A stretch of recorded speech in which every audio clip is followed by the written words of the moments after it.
ಈಗ ಸಂಸಾರ ಕೆಟ್ಟಿರ್ತೈತಿ. ಎದಕ್ಕೆ ಕೆಟ್ಟಿರ್ತೈತಿ ಅಂದ್ರೆ ಮಾತು ಕೆಟ್ಟತು ಅಂದ್ರೆ ಸಂಸಾರ ಕೆಡ್ತೈತಿ ಅಷ್ಟೆ. ಮಾತು ಕೆಟ್ಟತು ಅಂದ್ರೆ ಸಂಸಾರ ಕೆಡ್ತೈತಿ. ಮಾತು ಚಲೋ ಇತ್ತು ಅಂದ್ರೆ ಸಂಸಾರ ತಾನೇ ಚಲೋ ಇರ್ತೈತಿ. ಪಾಪಿಗೆ ಅವು ಹೆಣ್ಮಕ್ಳು ಅದಾರ, ತಾಯಂದಿರದಾರ, ಇಷ್ಟು ದಿವಸ ಮಾಡ್ಕೊತ ಬಂದಾರ ಅವರು. ಅವ್ರಿಗೇನು ನೀವು ಒಂದು ದಿವಸರ ಸಂಡೇ ಐತಿ ನೀವು ಅಡುಗೆ ಮಾಡೋದು ಬಿಡ್ರಿ ಅಂದಿರ, ಸ್ಯಾಟರ್ಡೇ ಐತಿ ಹಾಫ್ ಡೇ ರೆಸ್ಟ್ ತೊಗೊಳ್ರಿ ಅಂದಿರಿ. ಏನು ಮತ್ತೆ ನಿಮಗೆ ಸೂಟಿ ಇದ್ದಾಗ ಜಾಸ್ತಿ ಕೆಲಸ ಅವ್ರು ಮಿನ್ನ ಮಾಡಿ ಹಾಕ್ಬೇಕು. ಮತ್ತು ಅವ್ರು ಏನು ಇಷ್ಟು ವರ್ಷ ನಾವು ಎಲ್ಲೋ ಹೋಗಿ ಅವರು ರಾಷ್ಟ್ರಪತಿಗಳ ಮುಂದೆ ಒಂದು ಪ್ರಶಸ್ತಿ ತೊಗೊತಾರಲ್ಲ, ಅವರಷ್ಟೇ ಭಾರತ ರತ್ನ ಅಲ್ಲ. ನಂದೊಂದು ಸಂಸಾರ ಚಂದ ನಡಿಬೇಕು ಅಂತ ತಿಳ್ಕೊಂಡು ನನ್ನ ಮಕ್ಕಳು ಓದಬೇಕು, ನನ್ನ ಗಂಡ ಊರಾಗ ಒಂದು ಹೆಸರು ಮಾಡಬೇಕು, ನಾವು ಇನ್ನೊಬ್ಬರ ಮನೆ ಮುಂದೆ ಕೈ ಒಡ್ಡಬಾರ್ದು, ನಮ್ಮದೊಂದು ಸುಂದರ ಸಂಸಾರ ಕಟ್ಟಬೇಕು ಅಂತ ನೂರಾರು ಕಷ್ಟಗಳನ್ನು ತಾಳಿಯೂ ಸಹಿತ ಇನ್ನೊಬ್ಬರಿಗೆ ಹೇಳದೆ ಸದಾ ದುಡಿಯುವ ಈ ದೇಶದ ತಾಯಂದಿರು ಭಾರತ ರತ್ನಗಳೇ. ಅವು ಸಹಿತ ಭಾರತ ರತ್ನ. ಯಾರು ಭಾರ ಆಗಿಲ್ಲ, ಯಾರು ಭಾರತ ರತ್ನ ಯಾರು ಭಾರತೀಯರು ಅಂದ್ರೆ ಯಾರು ಈ ಭಾರತಕ್ಕೆ ಭಾರ ಆಗಿಲ್ಲ ಅವರೇ ಭಾರತೀಯರಷ್ಟೇ. ದುಡಿತಾರೆ ಇಲ್ಲ ಅವರು ಪಾಪ. ಅವು ಇಷ್ಟು ದುಡಿತಾವಲ್ಲ, ಒಮ್ಮೆ ಅನ್ಬೇಕು ನೀವು, ನಿಮಗೆ ಎದಕ್ಕೆ ಸಿಟ್ಟು ಬರ್ತೈತಿ ಗಂಡು ಮಕ್ಕಳಿಗೆ ಅಂದ್ರೆ ಒಟ್ಟ ಇಷ್ಟು ದುಡಿತೀವಿ ನೋಡ್ರಿ ಹಂಗೆ ಅನ್ನೋದಿಲ್ಲ. ಇನ್ನೂ ಒಂದು ಚಂದ ಅದು ದುಡ್ದಂಗೆ ದುಡಿತೀವಿ. ಏನದು ಅದು ದುಡ್ದಂಗೆ ದುಡಿತೀವಿ.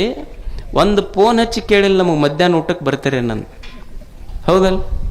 ಅಲ್ಲ ಪಾಪ ಅಕ್ಕಿ ಹೆಣ್ಮಗಳು ಇಷ್ಟು ವರ್ಷ ದುಡ್ಯಾಕತ್ತಾಳೆ, ನೀವು ಒಮ್ಮೆರೆ ಹಚ್ಚಿ ನಾ ಬರೋದು ಲೇಟ್ ಆಕೈತಿ, ನೀವು ಉಂಡಿಲ್ಲ ಅಂತ ನೀ ಕೇಳ್ಬೇಕು ನೋಡೋಣ. ಕೇಳಿ ಏನು ನೀನು ಕೇಳಿಲ್ಲ. ಒಬ್ಬನಿಗೆ ಸಮಸ್ಯೆ ಆಯ್ತು, ಭಾಳ ಸಮಸ್ಯೆ ಆಯ್ತು.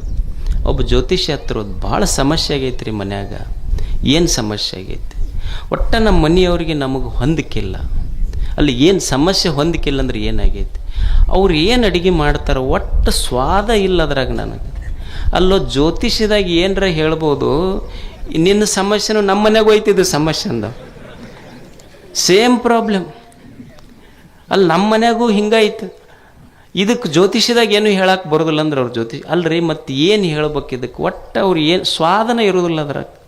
ಏನು ಮಾಡ್ಬೇಕು ತಮ್ಮ? ಇದಕ್ಕೇನೂ ಇಲ್ಲ. ಜ್ಯೋತಿಷ್ಯದಾಗಂತೂ ಇದು ಕೂತ್ರಿಲ್ಲ. ನೀ ಎಷ್ಟು ಪಗಡಿ ಅವೇನು ಹಾಡ್ತಿರ್ಲಿ ಎಲ್ಲ ಹಾಕಿ ನೋಡಿದ್ರು ಏನೂ ಉತ್ತರ ಇಲ್ಲ. ಇದಕ್ಕೆ ಇರೋದು ಒಂದೇ ಉತ್ತರ ಏನಂದ್ರೆ ಅವ್ರು ಹೆಂಗಾರ ಮಾಡಲಿ ಭಾಳ ರುಚಿಯಾಗೈತೆ ಅಂತ ಹೇಳ್ಬೇಕಟ್ಟ. ಇದನ್ನು ಬಿಟ್ಟರೆ ಬೇರೆ ಉತ್ತರ ಇಲ್ಲ. ಅವ್ರು ಏನಾರ ಕುದಿಸ್ಲಿ ಹೇಳ್ಬೇಕು ಚಂದ ಭಾಳ ರುಚಿಯಾಗೈತೆ ಅಂತ ಹೇಳ್ಬೇಕು. ಇದು ತಲೆಯಾಗಿತ್ತ ಅದ ಇಟ್ಕೊಂಡು ಬಂತು ಮನೆಗೆ. ಅವ್ರು ಅವತ್ತು ಹೋಳಿಗೆ ನೀಡಿದ್ರು ಇದಕ್ಕೆ. ಉಂಡವನ ಒಂದು ತುತ್ತು ಉಂಡಂದ ಇಂಥ ರುಚಿ ಹೋಳಿಗೆ ಎಂದೂ ಉಂಡಿಲ್ಲ ಅಂತ ಕೊಟ್ಲು. ಏಟೊಂದು 20 ವರ್ಷ ಮಾಡಿ ಹಾಕಿ ನೀವು ಒಮ್ಮೆ ರುಚಿ ಅಂದಿಲ್ಲ. ಇವತ್ತು ಮಗ್ಗಲ ಮನೆಯಕ್ಕೆ ಹೋಳಿಗೆ ಮಾಡಿ ಕೊಟ್ಟದಕ್ಕೆ ಎಷ್ಟು ರುಚಿ ಆತ? ಇಷ್ಟು ದಿವಸ ಮಾಡಿ ಹಾಕಿ ನಿನಗೆ ಒಂದು ದಿವಸರ ರುಚಿ ಅಂದಿಲ್ಲ ನೀನು. ಒಂದು ದಿವಸ ಮಗ್ಗಲ ಮನೆಯಕ್ಕೆ ಹಾಕಿದ್ದಕ್ಕೆ ಎಷ್ಟು ರುಚಿ ಆತ ನಿನಗೆ? ಅಲ್ಲ ಸುಮ್ಮನೆ ಅನ್ಕೊಂತ ಹೋಗಿದ್ರೆ ಕಪಾಳ ಬಾಯದ ಉಳಿತಿತ್ತು. ನಾ ಹೇಳಿದೆ ಮಾತು ಸಂಸಾರ ಕಟ್ಟತಾವ, ಮಾತು ಸಂಸಾರ ಕೆಡಿಸ್ತಾವ. ಮಾತೆಂಬುದು ಜ್ಯೋತಿರ್ಲಿಂಗ, ಅದು ಕಲ್ಲಿನ ಲಿಂಗ ಅಲ್ಲ, ಬೆಳಕಿನ ಲಿಂಗ ಅದು ಅಷ್ಟೆ. ಮಾತು ಸಂಪತ್ತು, ಸದ್ಭಾವ ಸಂಪತ್ತು, ತಂದೆ ತಾಯಿಗಳ ಸಂಪತ್ತು, ಮಣ್ಣು ಸಂಪತ್ತು, ನೀರು ಸಂಪತ್ತು. ಈ ವಿಶ್ವ ಏನಿದೆ ತೋರುವ ಅನಂತ ವಿಶ್ವವೇ ಸಂಪತ್ತು ಅಂತ ತಿಳ್ಕೊಂಡು ಬಿಟ್ಟರೆ ನಮ್ಮನ್ನು ಬಡತನನೇ ಬರೋದಿಲ್ಲ, ನಾವು ಬಡವರಾಗಿ ಉಳಿಯುವುದಿಲ್ಲ ಜಗತ್ತಿನಲ್ಲಿ. ಅದಕ್ಕೆ ಐಶ್ವರ್ಯ ಮೂಲ ಲಿಂಗಾರ್ಚನೆ ಎಂಬೆ ಇದು ದೇವನದು ಅಂತ ಪ್ರೀತಿಸಷ್ಟೆ. ಇದು ನಂದು ಅಂತ ಪ್ರೀತಿಸುವುದಲ್ಲ, ಇದು ದೇವರದು ಅಂತ ಪ್ರೀತಿಸುವುದು. ಇದು ಜೀವನ, ಈ ಜಗತ್ತೇನಿದೆ ದೇವ ಕೊಟ್ಟಾನ ಅಂತ ಪ್ರೀತಿಸಷ್ಟೆ. ಈಗ ನೀವೊಂದು ಮದುವೆಗೊಂದು ಮಾವ ಒಂದು ಉಂಗುರ ಹಾಕಿರ್ತಾನೆ, ಏನು ಎಲ್ಲರಿಗೆ ಬಲಗೈಯಾಗ ಹಾಕ್ಕೊಂಡು 4 ಬಟ್ಟು ತೋರಿಸ್ತಿರೋದಿಲ್ಲ, ಇದ ಮುಂದೆ ಮಾಡ್ತಿರ್ತಾನೆ ನಮಸ್ಕಾರ ಮಾಡುವಾಗ ಹೇಳುವಾಗ. ನನ್ನ ಕರೆದೆ ಅವ್ರು ಯಾರೂ ಕರೆದಿಲ್ಲ ಆದರೂ ಅಂದ್ರೆ ಒಬ್ಬ ಮಾವ ಸುಮ್ಮನೆ ಒಂದು ಉಂಗುರ ಕೊಟ್ಟಿದ್ದಕ್ಕೆ ಮಾವಿಗೆ ಅಷ್ಟು ಸಲ ನೆನಪಿಸ್ತೀವಿ. ಮಾವ ಒಂದು ಉಂಗುರ ಕೊಟ್ಟಿದ್ದಕ್ಕಿಷ್ಟು ನೆನಪಿಸ್ತೀವಿ. ಮಹಾದೇವ ಒಂದು ಬದುಕ ಕೊಟ್ಟಾನ, ಈ ಜಗತ್ತು ಕೊಟ್ಟಾನ, ಅವನನ್ನು ಎಷ್ಟು ನೆನಪಿಸ್ಬೇಕು. ಈ ಸುಂದರವಾದ ಜೀವನ ಜಗತ್ತು ಇದು ಸಂಪತ್ತಿದು ಅಷ್ಟೇ ಅಂತ ತಿಳ್ಕೊಂಡು ಬದುಕುವುದು. ಮೋಕ್ಷ ಮೂಲ ಘಟ ಸಂತೃಪ್ತಿ ಎಂಬೆ. ಮೋಕ್ಷ ಅಂದ್ರೆ ನಾವೇನು ತಿಳ್ಕೊಂಡಿವಿ ಎಲ್ಲ ಮುಗಿದ ಮೇಲೆ ಎಲ್ಲೋ ಆಗೋದಂತ ತಿಳ್ಕೊಂಡ್ವಿ. ಮೋಕ್ಷ ಇದರ ಅರ್ಥ ದುಃಖವಿಲ್ಲದ ಸ್ಥಿತಿ ಅಷ್ಟೇ. ದುಃಖ ಇರಲಾರ್ದಂಗೆ ಇರೋದು. ಆನಂದವೇ ಮೋಕ್ಷ. ಆನಂದ ಇದ್ದಿ ಅಂದ್ರೆ ಅದೇ ಮೋಕ್ಷದ ಸ್ಥಿತಿ ಅಷ್ಟೇ. ಅದಕ್ಕೆ ದುಃಖ ಯಾಕಾತು ಅಂದ್ರೆ ಬಯಸ್ತೀವಲ್ಲ, ಅದಕ್ಕೆ ದುಃಖ ಆಗೈತಿ. ಏನೋ ಬಯಸ್ತೀವಲ್ಲ, ದುಃಖ ಆಗ್ತೈತಿ. ದುಃಖ ಯಾಕಾತ ಮನುಷ್ಯಾಗಂದ್ರೆ ಏನೋ ಬಯಸ್ತೀವಿ ನಾವು, ಅದಕ್ಕೆ ದುಃಖ ಆಗ್ತೈತಿ. ಮತ್ತು ನೀವು ಅನ್ಬೋದು, ಮತ್ತು ಬಯಸಲಿಲ್ಲ ಅಂದ್ರೆ ಜೀವನ ನಡೀತೈತೇನ್ರಿ ಗುರುಗಳ? ಬಯಸಿದ್ರೆ ದುಃಖ ಐತೆ ಅಂತ ನೀವು ಅಂತೀರಲ್ಲ, ಬಯಸದೇ ಇದ್ದರೆ ಜೀವನ ನಡೀತೈತೇನು? ಈಗ ಒಬ್ಬ ವಿದ್ಯಾರ್ಥಿ ಅದಾನ, ಓದ್ತಾನವ ಪಾಪ ಕಷ್ಟಪಟ್ಟು, ಫಸ್ಟ್ ರ್ಯಾಂಕ್ ಬರಬೇಕು ಅಂತ ಬಯಸಬಾರ್ದೇನು? ಒಬ್ಬ ಯುವಕ ಅದಾನ, ವ್ಯಾಪಾರ ಮಾಡ್ತಾನೆ, ನಾನು ಲಾಭ ತೆಗಿಬೇಕು ಅಂತ ಬಯಸಬಾರ್ದೇನು? ಒಬ್ಬ ಓದು ಹುಡುಗದ, ನಾನು IAS ಮಾಡಬೇಕು, UPSC ಕೋಚಿಂಗ್ ತಗೊಂಡು ಪಾಸ್ ಆಗಬೇಕು ಅಂತಾನೆ. ಅಲ್ಲ, ಬಯಸೋದು ತಪ್ಪೈತೇನು? ಬಯಸೋದು ತಪ್ಪಲ್ಲ. ಯಾಕೆ ಬಯಸಬಾರ್ದು ಅಂದರು ಅಂದ್ರೆ, ಬಯಸಿದ್ದು ತಪ್ಪಲ್ಲ, ನಾನು ಬಯಸಿದ್ದೆಲ್ಲ ಈಡೇರ್ತೈತೆ ಅನ್ನೋದು ತಪ್ಪು ಈ ಜಗತ್ತಿನೊಳಗೆ. ಅದರಿಂದ ದುಃಖ ಆಗೈತಿ. ಬಯಸುವುದು ತಪ್ಪಲ್ಲ, ಬಯಸಿದ್ದೆಲ್ಲ ಈಡೇರ್ಬೇಕಂತೀವಲ್ಲ, ಅದು ತಪ್ಪು. ಈ ಜಗತ್ತಿನೊಳಗೆ ನಾವೇನು ಬಯಸೀವಿ, ಬಯಸಿದ್ದು ಸಿಕ್ಕಿಲ್ಲ, ಬಯಸಿದಷ್ಟು ಸಿಕ್ಕಿಲ್ಲ, ಬಯಸಿದವರು ಸಿಕ್ಕಿಲ್ಲ, ಸಿಕ್ಕವ್ರು ನಾ ಬಯಸ್ದಂಗಿಲ್ಲ. ಇದು ಜಗತ್ತಿನ ವಿಪರ್ಯಾಸ. ಇದು ಬಯಸಿದ್ದು ಸಿಕ್ಕಿಲ್ಲ, ಬಯಸಿದಷ್ಟು ಸಿಕ್ಕಿಲ್ಲ, ಬಯಸಿದವರು ಸಿಕ್ಕಿಲ್ಲ, ಸಿಕ್ಕವ್ರು ನಾ ಬಯಸ್ದಂಗಿಲ್ಲ. ಇದು ವಿಪರ್ಯಾಸ.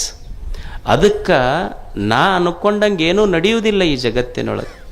ಜಗತ್ತು ಹೆಂಗಿರ್ತೈತಿ ಹಂಗೆ ನಾವು ಒಪ್ಕೊಂಡು ಬದುಕುವುದನ್ನು ಕಲಿಬೇಕಿಲ್ಲ ಅಷ್ಟೆ. ಈ ಜಗತ್ತೈತಲ್ಲ, ಇದು ಎಷ್ಟು ಕೋಟಿ ಜನ ಅದೀವಿ ನಾವಿಲ್ಲಿ. ಇಷ್ಟು ಕೋಟಿ ಜನ ನಾ ಅನ್ಕೊಂಡಂಗೆ, ನಾ ಅಂದಾಗ ಮಳೆ ಬರಬೇಕು, ನಾ ಅಂದಾಗ ಮಳೆ ಹೋಗ್ಬೇಕು. ಈಗ ನಾ ಅಂತೀನಿ, ನಮ್ಮ ಜಾತಿಯವ್ರ ಹೊಲದ ಮೇಲೆ ಅಷ್ಟೇ ಮಳೆ ಆಗ್ಬೇಕಂತ ನಾ ಅಂದೆ ಅಂದ್ರೆ ಅದು ಮೋಡ್ ಅಂತೈತಿ. ನಿಮಗೂ ತಲೆ ಕೆಟ್ಟೈತೆ ಅಂದ್ರೆ ನಮಗೇನ್ರ ತಲೆ ಕೆಟ್ಟೈತೇನ ಅಂತೈತದು. ನಾವು ಅನ್ಕೊಂಡಂಗೆ ಗಾಳಿ ಬೀಸಬೇಕು, ನಾವು ಅನ್ಕೊಂಡಂಗೆ ಹೊಳಿ ಹರಿಬೇಕು, ನಾವು ಅನ್ಕೊಂಡಂಗೆ ಬೆಳೆ ಬರ್ಬೇಕು. ಇದು ಯಾವುದು ನಡೆಯೋದಿಲ್ಲ ಇಲ್ಲಿ. ಈಗೊಂದು ಗಿಡ ಐತಿ, ಈ ಗಿಡದಾಗಿನ ಒಂದು ಸಣ್ಣ ಎಲೆ, ನಾ ಅಳಿಗಾಡ್ದಾಗ ಗಿಡ ಅಳಿಗಾಡ್ಬೇಕು, ನಾ ಸುಮ್ಮನಿದ್ದಾಗ ಗಿಡ ಸುಮ್ಮನೆ ಇರ್ಬೇಕಂದ್ರೆ ನಡೀತೈತೇನು? ನಡೆಯುವುದಿಲ್ಲ. ಗಿಡ ಅಳಿಗಾಡ್ದಾಗ ಎಲೆ ಅಳಿಗಾಡ್ಬೇಕು, ಗಿಡ ಸುಮ್ಮನಿದ್ದಾಗ ಎಲೆ ಸುಮ್ಮನೆ ಇರ್ಬೇಕಾಗ್ತೈತಿ. ಹಂಗೆ ಈ ಜಗತ್ತನ್ನೋದೊಂದು ದೇವನ ವೃಕ್ಷ. ಆ ವೃಕ್ಷದಲ್ಲಿ ನಾನೊಂದು ಬರೀ ಎಲೆ. ಅದು ದೇವ ಯಾವಾಗ ಆರ್ಡರ್ ಮಾಡ್ತಾನೆ ಅವಾಗ ನಾ ಅಳಿಗಾಡಬೇಕು, ಸುಮ್ಮನೆ ಇರುವಂದಾಗ ಸುಮ್ಮನೆ ಇರಬೇಕು, ತಿಳ್ಕೊಂಡಿರಬೇಕು. ಈ ಅನಂತ ವೃಕ್ಷದ ಒಂದು ಸಣ್ಣ ಎಲೆ ಅಷ್ಟೇ ನಾನು ವೃಕ್ಷವಲ್ಲ ಅನ್ನುವ ಸತ್ಯದ ಜ್ಞಾನ ಮನುಷ್ಯನಿಗಿರಬೇಕಷ್ಟೆ. ಅದಕ್ಕೆ ನಾ ಅನ್ಕೊಂಡಂಗೆ ಏನೂ ಆಗೋದಿಲ್ಲ. ನಾವು ಬಯಸೋದು ತಪ್ಪಲ್ಲ, ಆದರೆ ಬಯಸಿದ್ದೆಲ್ಲ ಸಿಗತೈತಿ ಅಂತ ಸಾಧ್ಯ ಐತೇನು? ಈಗ ತಂದೆ ತಾಯಿ ಇರ್ತಾರೆ, ಅವ್ರಿಗೊಂದು ಅಪೇಕ್ಷೆ ಇರ್ತೈತಿ, ನನ್ನ ಮಕ್ಕಳು ಮುಂದೆ ಭಾಳ ದುಡ್ದು ಹಾಕ್ತಾರೆ ನನಗಂತ. ಈಗ ಸಣ್ಣ ಹುಡುಗರು ಇರ್ತಾವೆ ನೋಡ್ರಿ, ಸಣ್ಣ ಹುಡುಗರಿದ್ದಾಗ ಅವು ಅಂಬೆಗಾಲು ಇಟ್ಕೊಂಡು ಅಪ್ಪನ ಎದಿ ಮ್ಯಾಲ ಹಿಂಗೆ ಅಂಬೆಗಾಲು ಇಟ್ಕೊಂಡು ಬರ್ತಿರ್ತಾರೆ. ಅಪ್ಪ ವಿಡಿಯೋ ಮಾಡ್ತಿರ್ತಾನೆ. ವಿಡಿಯೋ ಮಾಡಿ ಅವ್ರ ಫ್ರೆಂಡ್ಸ್ಗೆಲ್ಲ ವ್ಯಾಟ್ಸಪ್ನಾಗ ಹಾಕ್ತಾನೆ, ನಮ್ಮ ಚಿನ್ನನ ವಿಡಿಯೋ ನೋಡ್ರಿ ಅಂತ. ಮುಂದೆ ದೊಡ್ಡವಾಗಿ ಆಸ್ತಿ ಬರೆದು ಕೊಡ್ತಿಲ್ಲ ಅಂತ ಎದಿ ಮೇಲೆ ಕಾಲು ಕೊಡ್ತಾನೆ. ಮತ್ತು ಅವಾಗೂ ವಿಡಿಯೋ ಮಾಡಿ ನಮ್ಮ ಚಿನ್ನನ ವಿಡಿಯೋ ಅಂತ ಹಾಕಬೇಕು ನೋಡಿ. ಹೋಗಿ ಪೊಲೀಸ್ ಸ್ಟೇಷನ್ಗೆ ಯಾಕೆ ಕಂಪ್ಲೇಂಟ್ ಕೊಡ್ತೀಯಪ್ಪ? ಅವಾಗ ಚಿನ್ನನ ವಿಡಿಯೋ ವೈರಲ್ ಅವಾಗ ವಿಡಿಯೋ ಮಾಡೋದ್ರಲ್ಲಿ ಕಂಪ್ಲೇಂಟ್ ಕೊಡ್ತಾನೆ. ಇವು ಮಕ್ಕಳಲ್ರಿ ಒಲೆ ನೆಕ್ಕಳಿವು ಅಂತ. ಅಂದ್ರೆ ನಾ ಬಯಸ್ದಂಗೆ ನಡೆಯೋದಿಲ್ಲ ಇಲ್ಲೆಲ್ಲ. ಈಗ ಹತ್ತಿರ್ತಾಳ, ಸೊಸಿ ಬಂದು ಕೂಡಲೇ ಬಿಷೇದ್ ಮಾಡಿ ಹಾಕ್ತಾಳಂತ ಆಕಿಗೆ ಅಪೇಕ್ಷೆ ಇರ್ತೈತಿ. ಹಂಗೆ ನಡೀತೈತೇನೆ ಎಲ್ಲರ ಮನ್ಯಾಗ ಹೇಳ್ರಿ ನೀವು. ಆಕಿಗೆ ಹೊಸದಾಗಿ ಮದುವೆ ಆದ ಕೂಡಲೇ ಸೊಸಿ ಬಂದ್ಲು, ನಿನಗೆ ಇಡ್ಲಿ ಮಾಡಕ್ಕೆ ಬರ್ತಾನೆ? ಇಡ್ಲಿ ಬರ್ತಾನಂತ ಬರ್ತೈತಿ. ದೋಸೆ ಬರ್ತೈತಿ, ಹೋಳಿಗೆ ಬರ್ತೈತಿ, ರೊಟ್ಟಿ ಪಲ್ಯ ಬರ್ತೈತಿ. ಅವಾಗ ಹತ್ತಂದ್ಲಿ, ಇದೆಲ್ಲ ಬರ್ತೈತೆ ನಿನಗೆ? ಇದು ಎಲ್ಲ ಬರ್ತೈತಿ, ಹೋಟೆಲ್ನಾಗ ಆರ್ಡರ್ ಕೊಟ್ಟು ಇದಕ್ಕಿಂತ ಜಾಸ್ತಿನೇ ಬರ್ತೈತೆ ಅಂದ್ರೆ ಅಪೇಕ್ಷೆ ಐತಿ, ಆದ್ರೆ ಈಡೇರ್ತಾವನ್ನೆಲ್ಲರೂ. ಅದಕ್ಕೆ ಗೊತ್ತಿರಬೇಕು, ಬಯಸಬಾರ್ದಂತಲ್ಲ, ಬಯಸಿದ್ದೆಲ್ಲ ಸಿಗುವುದಿಲ್ಲ. ಮತ್ತು ಸಿಕ್ಕಿದ್ದೆಲ್ಲ ಸದಾ ಸುಖ ಕೊಡ್ತೈತೆ ಅಂತನೂ ಇಲ್ಲ ಈ ಜಗತ್ತಿನಲ್ಲಿ. ಇದು ತಿಳ್ಕೊಂಡಿರ್ಬೇಕು ಮನುಷ್ಯ. ನಮಗೇನು ಸಿಕ್ಕೈತಿ ಅದು ಸದಾ ಸುಖ ಕೊಡ್ತೈತೆ ಅಂತಿಲ್ಲ. ಈ ಜಗತ್ತಿನ ನಿಯಮ ಏನೈತಿ ಅಂದ್ರೆ, ನಿನಗೆ ಯಾವುದು ಈಗ ಸುಖ ಕೊಟ್ಟೈತಿ ಒಂದು ದಿವಸ ದುಃಖ ಕೊಟ್ಟು ಹೋಗ್ತೈತೆ. ಅದು ನಿನಗೇನು ದಕ್ಕೈತಿಲ್ಲ ಅದು ಯಾವಾಗಲೂ ಸುಖ ಕೊಡ್ತೈತೆ ಅಂತಿಲ್ಲ. ಈಗ ನಿನಗೊಂದು 10 ಹೋಳಿಗೆ ಉಂಡ್ರೆ ಭಾರಿ ಸುಖ ಆಗತ್ತಂತ ನಿಮಗಿದ್ರೆ, 10 ಹೋಳಿಗೆ ಉಂಡ್ರು ಸುಖ ಆದ್ರೆ ಒಂದು 50 ಹೋಳಿಗೆ ನೀಡ್ತೀನಪ್ಪ ಉಣ್ಣವಾಗ ತೆಗಿರಿ ಅಂತ ಅಂದ್ರೆ ಒಮ್ಮೆ ಹೋಳಿಗೆ ಉಂಡಾಗ ಸುಖ ಆಗೈತಿ, ಒಮ್ಮೆ ಅದನ್ನು ಸರಸದಾಗ ಸುಖ ಆಗೈತಿ ಅಷ್ಟು. ಇಲ್ಲಿ ಯಾವುದು ಖಾಯಂ ಸುಖ ಕೊಡ್ತೈತೆ ಅಂತಿಲ್ಲ. ಈಗ ಒಂದು ದೊಡ್ಡ ಮನೆ ಕಟ್ಟಿಸ್ತೇಪ್ಪ, 4-5 ಬೆಡ್ರೂಮ್ ಕಟ್ಟಿಸಿ ಒಂದು ದೊಡ್ಡ ಬೆಡ್ರೂಮ್ ತನಗ ಮಾಡ್ಕೊಂಡಿರ್ತಾನೆ, ಇದು ನಾ ಕಟ್ಟಿಸಿದ ಮನೆ ಅಂತ. ಆಶ್ಚರ್ಯ ಏನು ಅಂದ್ರೆ, ನೀ ಇಷ್ಟು ಕಷ್ಟಪಟ್ಟು ಮನೆ ಕಟ್ಟಿಸಿ ಇದು ಖಾಯಂ ನಂದ ಇರ್ತೈತೆ ಅಂತ ಇಲ್ಲ. ಇಲ್ಲಿ ಯಾವುದು ನಿನಗೊಂದು ದಿವಸ ಬೆಡ್ರೂಮ್ ಆಗಿತ್ತಲ್ಲ, ಒಂದು ದಿವಸ ಅದೇ ನಿನ್ನ ಡೆಡ್ ರೂಮು ಆಗ್ತೈತೆ, ಅದೇ ರೂಮ್ನಾಗ ಹಾಕ್ತಾರೆ ನಿನಗಷ್ಟೇ. ಯಾವುದು ಉಳಿಯುವುದಿಲ್ಲ ಈ ಜಗತ್ತಿನಲ್ಲಿ. ಅದಕ್ಕೆ ತಿಳ್ಕೊಂಡಿರ್ಬೇಕು, ನನಗೆ ಇಲ್ಲಿ ನಾ ಬಯಸಿದ್ದು ಸಿಗೋದಿಲ್ಲ, ಸಿಕ್ಕಿದ್ದು ಖಾಯಂ ಸುಖ ಕೊಡೋದಿಲ್ಲ. ಅದಕ್ಕೆ ದೇವರು ಏನು ನನ್ನ ಪಾತ್ರೆಯೊಳಗೆ ಹಾಕ್ಯಾನ ಅದನ್ನು ಉಂಡು ಸಂತೋಷವಾಗಿರೋದಷ್ಟೆ. ಈ ಜಗತ್ತಿನಲ್ಲಿ ಕಲಿಯುವುದೇನು ಅಂದ್ರೆ, ದೇವ್ರು ಏನು ನನ್ನ ಉಡ್ಯಾಗ ಹಾಕ್ಯಾನ, ಇನ್ನೊಬ್ಬರ ತಾಟಿನಾಗ ಏನೈತಿ ಅದನ್ನು ನೋಡಿ ಆಶೆ ಪಡುವುದಲ್ಲ, ನನ್ನ ತಾಟಿನೊಳಗೆ ಏನು ಹಾಕ್ಯಾನ ಉಂಡು ಸಂತೋಷ ಪಡುವುದೇ ಮುಕ್ತ ಜೀವನ. ಇದು ಜೀವನ್ಮುಕ್ತ ಅವಸ್ಥೆ ಅಂತ ಕರೀತಾರೆ. ಸುಮ್ಮ ದೇವರು ಏನು ಒಂದು ಜೀವನ ಕೊಟ್ಟಾನ ಇದನ್ನು ಸಂತೋಷ ಪಡುವುದಷ್ಟೆ. ಅದಕ್ಕೆ ಜೀವನ ಅಂದ್ರೆ ಇಷ್ಟೇ ಕಲಿಯೋದು. ಒಂದು ಜ್ಞಾನ ಇರಬೇಕು, ಜ್ಞಾನ ಬೇಕಂದ್ರೆ ಒಂದಿಷ್ಟು ಗುರುಗಳ ಮಾತು ಕೇಳೋದು. ಐಶ್ವರ್ಯ ಬೇಕು ಅಂದ್ರೆ ಭಾವ ದೊಡ್ಡದು ಮಾಡೋದು, ಇದೆಲ್ಲವೂ ಐಶ್ವರ್ಯವೇ ದೇವನದು. ಒಂದಿಷ್ಟು ಮುಕ್ತಾವಸ್ಥೆ ಬೇಕಾಗಿತ್ತು ಅಂದ್ರೆ, ಜೀವನ್ ಮುಕ್ತನಾಗಿ ಬದುಕಬೇಕಾಗಿತ್ತಂದ್ರೆ, ಚಿಂತೆ ಇಲ್ಲದಂಗೆ ಬದುಕಬೇಕಾಗಿತ್ತಂದ್ರೆ, ದೇವರು ಏನು ಕೊಟ್ಟಾನ ಅದರಾಗ ಸಂತೋಷವಾಗಿ ಬದುಕುವುದು ಮನುಷ್ಯ ಅಷ್ಟೆ. ಜೀವನದ ಮೇಲೆ ಸ್ವಲ್ಪ ಸಣ್ಣ ಹೆಚ್ಚ ಕಡಿಮೆ ಆಗ್ತಿರ್ತಾವೆ, ಬರೇ ಕೊರತೆಗಳ ನೋಡಬಾರ್ದು. ಬರದಿಹುದ ರೆಣಿಕೆಯಲ್ಲಿ ಬಂದಿಹುದ ಮರೆಯದಿರು, ಗುರುತಿಸು ಒಳಿತಿರುವುದನ್ನು ಕೇಡುಗಳ ನಡುವೆ. ಬರೀ ಇಲ್ಲದಕ್ಕೆ ಭಾಳ ತಲೆ ಕೆಡಿಸ್ಕೋಬಾರ್ದು. ಈಗ ಪಾಲಕರು ಇರ್ತಾರೆ, ಏನ್ರಿ ನನ್ನ ಮಗ ಡಾಕ್ಟರ್ ಮಾಡ್ಬೇಕಂದೆ ಓದಲಿಲ್ಲ, ಇಂಜಿನಿಯರ್ ಮಾಡ್ಬೇಕಂದೆ ಓದಲಿಲ್ಲ, ಲಾಯರ್ ಮಾಡ್ಬೇಕಂತೆ ಓದಲಿಲ್ಲ, ಬರೀ ಹಳ್ಳ್ಯಾಗ ಕುಂತ ನೋಡ್ರಿ ಒಕ್ಕಲ್ತನ ಮಾಡ್ಕೊಂತಂತ ಮಕ್ಕಳಿಗೆ ಹಿಂಗೆ ಬೈಬಾರ್ದು. ಆತು ನೀವು ಓದಿಸಿ ಅಮೇರಿಕದಾಗ ಕಳಿಸಿದ್ರೆ ಏನು ಮಾಡ್ಬೋದಾಗಿತ್ತು, ನಿನಗೆ ಭಾಳ ಅಂದ್ರೆ ತಿಂಗಳಿಗೆ 1 ಲಕ್ಷ ರೂಪಾಯಿ ಕಳಿಸ್ತಿದ್ದು. ನಾವು ಹೆಂಗೆ ಜೀವನ ಕಟ್ಟೋದು ಅಂದ್ರೆ, ನನ್ನ ಮಗ ಓದಿ ಇಂಜಿನಿಯರ್ ಡಾಕ್ಟರ್ ಲಾಯರ್ ಆಗಿ ಅಮೇರಿಕಕ್ಕೆ ಹೋಗಲಿ ಅಂತ ಅಮೇರಿಕದಕ್ಕೆ ಕಳಿಸಿದ ತಂದೆ ಶ್ರೀಮಂತ ಅಂತಲ್ಲ. ರಾತ್ರಿ 9 ಆದ ಮೇಲೆ ಯಾವ ಮಗ ಬಂದು ನನ್ನ ಮಗ ಯಾವ ತಂದೆ ಜೊತೆಗೆ ರಾತ್ರಿ ಊಟ ತನ್ನ ಮಗ ಕುಂತು ಮಾಡ್ತಾನಲ್ಲ, ಆ ತಂದೆ ನಿಜವಾಗ್ಲೂ ಶ್ರೀಮಂತನೇ. ನನ್ನ ಮಗ ರಾತ್ರಿ ಊಟ ನನ್ನ ಜೊತೆಗೆ ಉಣ್ತಾನಲ್ಲ, ಉಣ್ಣುವಾಗ್ಯಪ್ಪ ಆರಾಮದಿಲ್ಲ ಅಂತ ಕೇಳ್ತಾನಲ್ಲ, ಇದಕ್ಕಿಂತ ದೊಡ್ಡದು ಏನು ಬೇಕು ಹೇಳಿ? ಏನೈತಿ ಅದನ್ನು ಒಪ್ಕೋ, ಇದ್ದಿದ್ದನ್ನು ಗೌರವಿಸು ಮೊದಲು. ಈಗ ನಮಗೊಂದು ಸಣ್ಣ ಬಿಳೆ ಕೂದಲು ಬರ್ತೈತಿ, ಒಂದು ಬಿಳೆ ಕೂದಲು ಬಂದ್ರೆ ಸಾಕು, ಹಂಗೆ ಆ ಕಡೆ ಈ ಕಡೆ ಕನ್ನಡಿಯಾಗ ನೋಡ್ತಿರ್ತೀವಿ ನಾವು, ಏನು ಅದನ್ನು ತೆಗೆದಿದ್ದು ಒಂದೇ ಬಂದೈತೆ, ಅದು ಇನ್ನೂ ಭಾಳ ಬಂದಿಲ್ಲ. ಒಂದೇ ಬಿಳೆ ಇಷ್ಟು ತಲೆ ತುಂಬ ದೇವ್ರ ಕರೆ ಕೂದಲ ಕೊಟ್ಟರು ನಮ್ಮ ಲಕ್ಷ್ಯ ಅದ್ರ ಕಡೆ ಇಲ್ಲ, ಒಂದು ಬಿಳೆ ಕೂದಲ ಕಡೆ ಹೋಗ್ತಿರ್ತೈತಿ. ಅಲ್ಲಿ ಬಿಳೆ ಕೂದಲು ಬರಬಾರ್ದ ಹೆಂಗೆ? ಜೀವನದ ಮೇಲೆ ಮತ್ತು ವಯಸ್ಸಾದ ಮೇಲೆ ಬರೋದಲ್ಲ. ಈಗ ನೀವು ಊಟ ಮಾಡ್ತೀರಿ, ಊಟ ಮಾಡುವಾಗ ಮೊದಲು ರೊಟ್ಟಿ ಉಣ್ತೀರಿ, ಆಮೇಲೆ ಹೋಳಿಗೆ ಉಣ್ತೀರಿ, ಹುಗ್ಗಿ ಉಣ್ತೀರಿ, ಕೊನೆಗೆ ಏನು ಉಣ್ತೀರಿ? ಅನ್ನ ಉಣ್ತೀರಿ. ಅನ್ನ ಹೆಂಗಿರ್ತೈತೆ? ಅದು ಬೆಳ್ಳಗಿರ್ತೈತಿ.